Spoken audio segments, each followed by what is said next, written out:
은혜와 사랑이 풍성하신 우리 하나님 아버지, 오늘도 이 아침 저희들을 하나님 전에 불러주시고 설사람의 이 가운데도 건강을 지켜주시며 하나님 전에 나와 말씀을 받고 기도할 때에 주님의 위로와 평화를 누릴 수 있도록 인도해 주셔서 감사드립니다.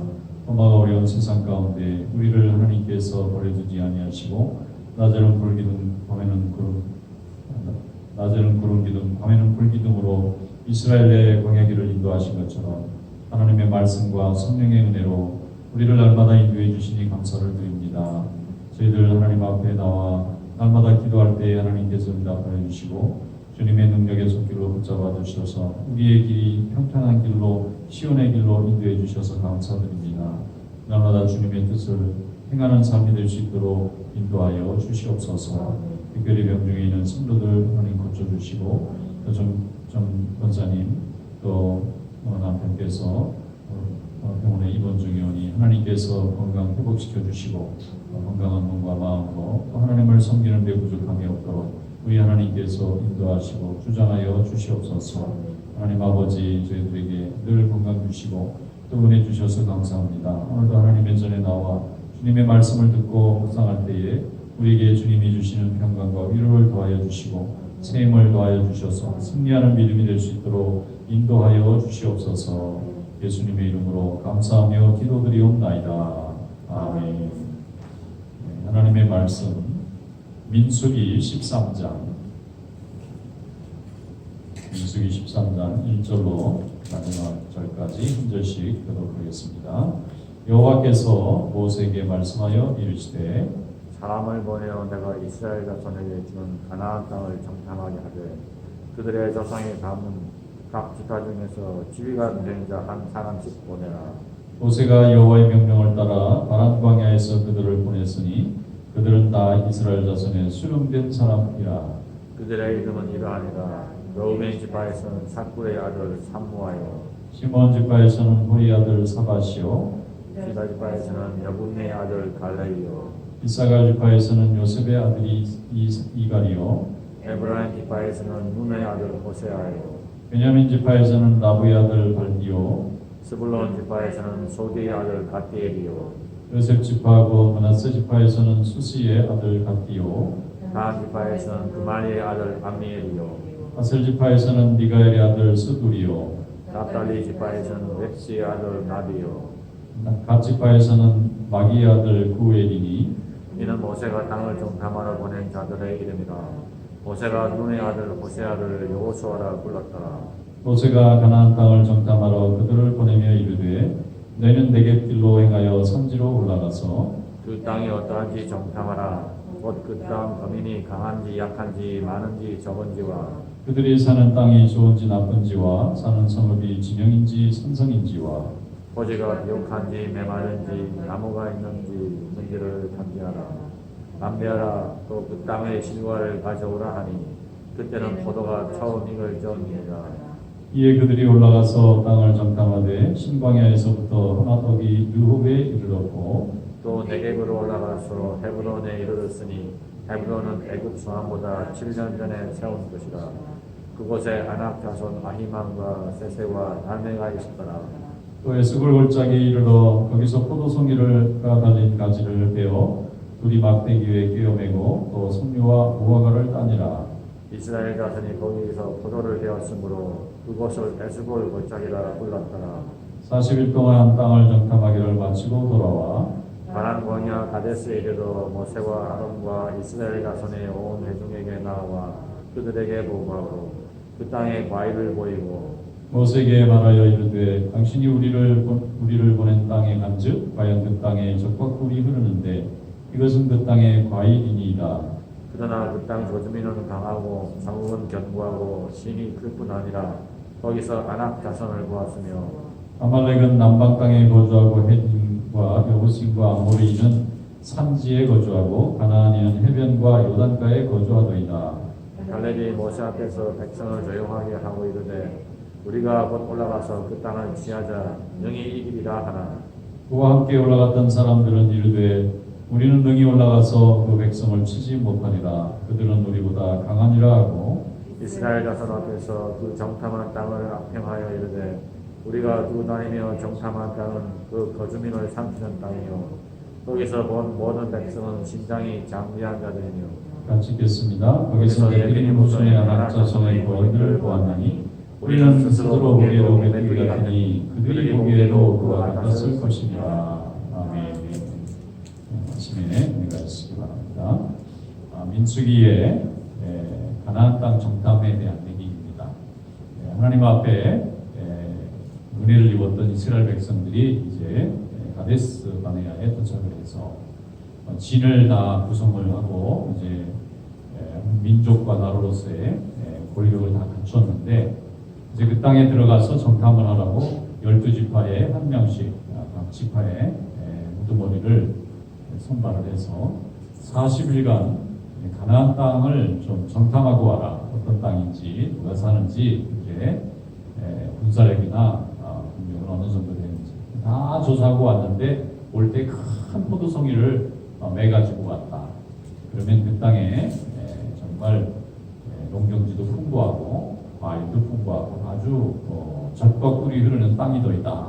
그런데 문제는 거기에 사는 민족들이 너무 강해서 거인들과 같이 큰 장대한 체격과 힘을 가지고 있을 뿐만 아니라 우리 이스라엘 백성들은 히브리 백성들은 그 사람들에 비해서는 메뚜기 같이 보이더라. 우리가 얼마나 겁을 먹었는지 그들은 무서운 민족으로 보이고 자신들은 메뚜기 같이 작은 정말 초라한 자기 자신에 대한 능력이 너무 자신감이 결여돼서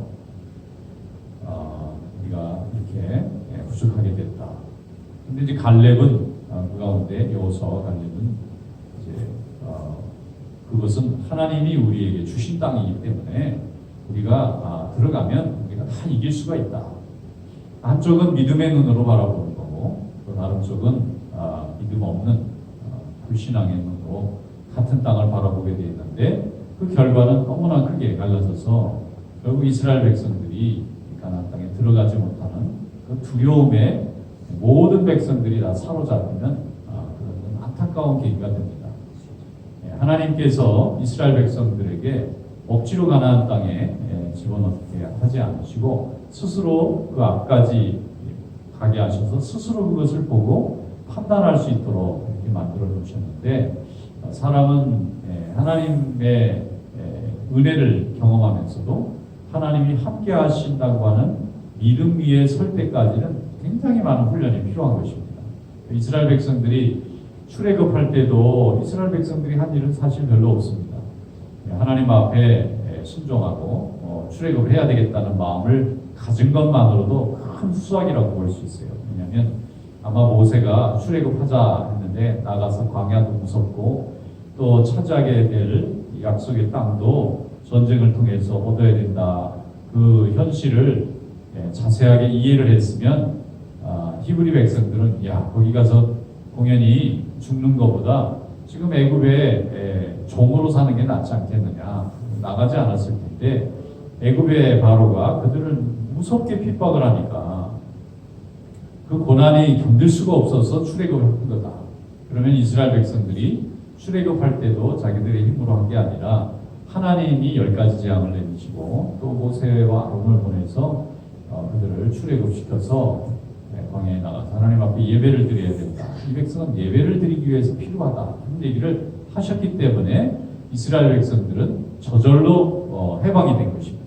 그들이 뭐 전쟁을 해서 독립을 한 게 아니라 해방과 독립의 차이는 독립은 싸워서 뺐을 때 독립이라고 하고 해방이라는 것은 저절로 풀어줬기 때문에 풀려나간 건데 이스라엘 백성들은 홍해가 갈라질 때도 하나님이 하신 거고 만나와 메추라기나 불기둥 구름기둥도 다 하나님이 다 행하신 건데 이제 정탐꾼으로 나가서 그 가나안 땅의 모습을 보고 올라가야 되겠다고 생각하는 수준까지 올라오지 못한 거예요. 여호수아와 갈렙 같이 유다 지파와 에브라임 지파의 이 족장들이었던 두 사람은 지파가 워낙 다른 지파들에 비해서 튼튼한 지파이기도 했기 때문에 그럴 수도 있지만은 믿음을 통해서 하나님이 오늘날까지 이렇게 인도해 주셨다면 가나안 땅에 들어가는 것도 하나님이 이기게 해주시지 않겠느냐. 애굽이라고 하는 그 무서운 나라에서도 하나님이 나올 수 있게 해주셨는데 그들보다는 강한 나라가 아닌 이 가나안 이 6부족은 오히려 하나님이 더 쉽게 우리에게 승리를 주실 거다. 이렇게 이제 갈렙은 말을 했습니다. 그런데 10명의 다른 지파의 지파장들은 너무 무섭다는 거예요. 거기 가서 전쟁에서 이길 수 있는 가능성이 전혀 보이지 않고 또 자기들 스스로 볼 때도 그들이 가지고 있는 무기와 군사력에 비해서 이스라엘 백성들이 가지고 있는 이 힘이라는 것은 너무나 보잘것없이 보이는 것입니다. 어쩌면은 전쟁을 좀 피하고 싶고 또 거저 그냥 수고하지 않고 하나님이 그것도 다 그냥 점령시켜 주시면 들어갈까? 우리가 들어가서 노력해가면서 싸우고 싶지 않습니다.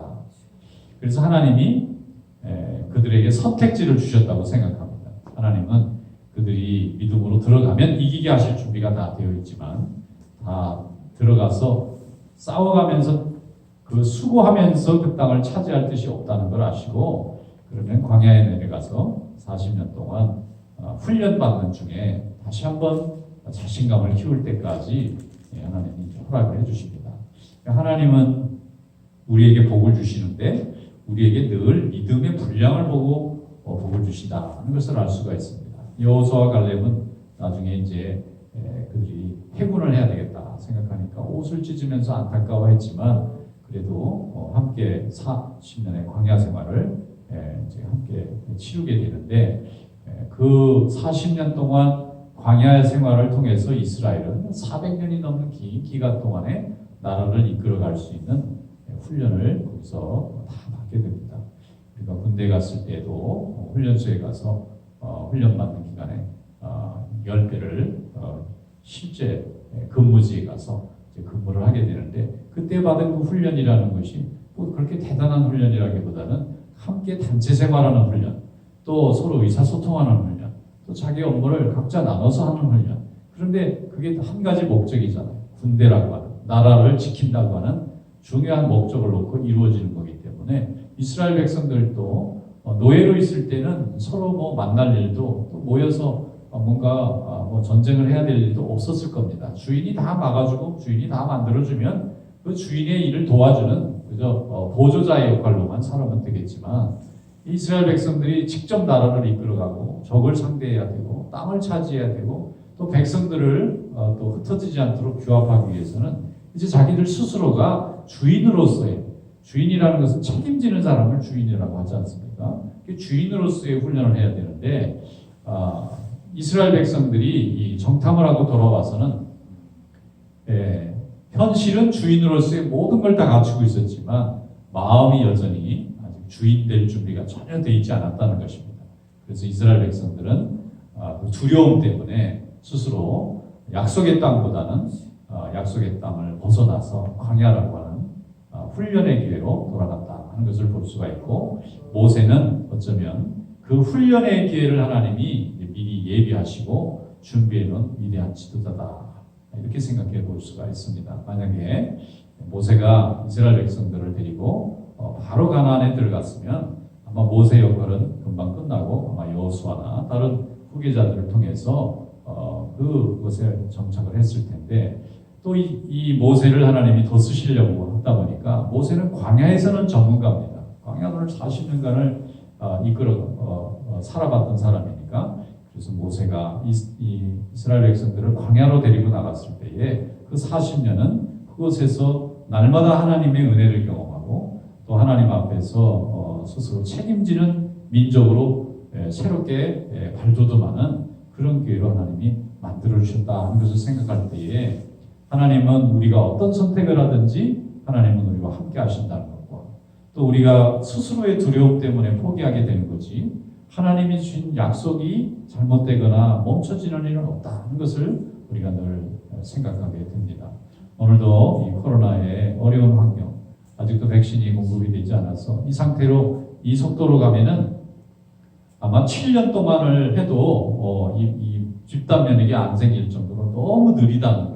속도가. 그만큼 만드는 것을 빨리 만들어냈지만 이것을 공급하는 준비 자체가 이제 최적으로 이루어지지 않았기 때문에 시간이 많이 걸리는 것을 볼 수가 있는데, 이렇게 인간의 문명이나 기술이라고 하는 것은 우리의 생각처럼 그렇게 쉽게 이루어지거나 금방 뭐가 이렇게 해결되는 것이 아니라 오랜 시간이 필요로 하고 또 모든 과정이 다 필요하다는 것을 생각할 때 정말 하나님 앞에 우리가 겸손하게 또 우리의 연약함을 고백할 수밖에 없는 것입니다. 오늘도 이 어려운 세상 가운데서 우리를 하나님의 자녀로 삼아주시고 또 우리의 선택도 존중해 주시고 또 우리가 어떤 선택과 어느 방향으로 가든지 늘 동행해 주시는 우리 하나님께서 우리와 함께 하신다는 것을 깨닫고 날마다 주님과 동행하는 그런 믿음의 삶이 되시기를 주님의 이름으로 축원합니다. 기도하겠습니다. 하나님 아버지 감사합니다. 오늘도 저희들을 은혜 가운데 인도하여 주시고 하나님의 역사를 이룰 수 있도록 주님 주장하여 주시옵소서. 오늘도 우리 성도들 가정가정 다 방문하여 주시고 또 저들의 필요와 어려움을 다 해결하여 주시고 채워주시옵소서. 또 우리 전문사님 부분 되시는 런 성도님 속히 잘 회복이 되어서 건강하게 하나님의 일 잘 감당하는 귀한 믿음의 가정 삼아 주시옵시고, 아버지 우리 성도들 가정가정마다 특별히 건강을 더해 주시고 자녀들을 지켜주시고 또 산업의 복을 주시고 또 주님 전에 나와 봉사할 때에 성령 충만함을 더하여 주셔서 하나님의 일을 감당하기에 부족함이 없도록 주여 인도하여 주시옵소서. 이 미국과 우리 후국과 또 북녘 땅의 동포들과 또 세계 곳곳에 하나님의 종들 또 세워진 하나님의 교회들 하나님께서 잘 지켜주시고 인도하여 주셔서 오늘도 열심으로 기도하여 주님께 영광을 돌리는 종들이 되게 하여 주시옵소서. 특별히 고국은 이제 새해를 구정 명절입니다. 하나님 아버지 두고 온 고국의 우리 가족들 우리 성도들의 가정들 하나님 다 기억하여 주시옵시고 어느 곳에 있든지 하나님께서 함께 하시는 것을 감사하며 날마다 영광을 돌리는 귀한 자녀들 다 될 수 있도록 인도하여 주시옵소서. 이 시간 기도할 때 성령께서 함께 해주시기 원하고 예수님의 이름으로 감사하며 기도드리옵나이다. 아멘. 자, 이렇게 기도하겠습니다.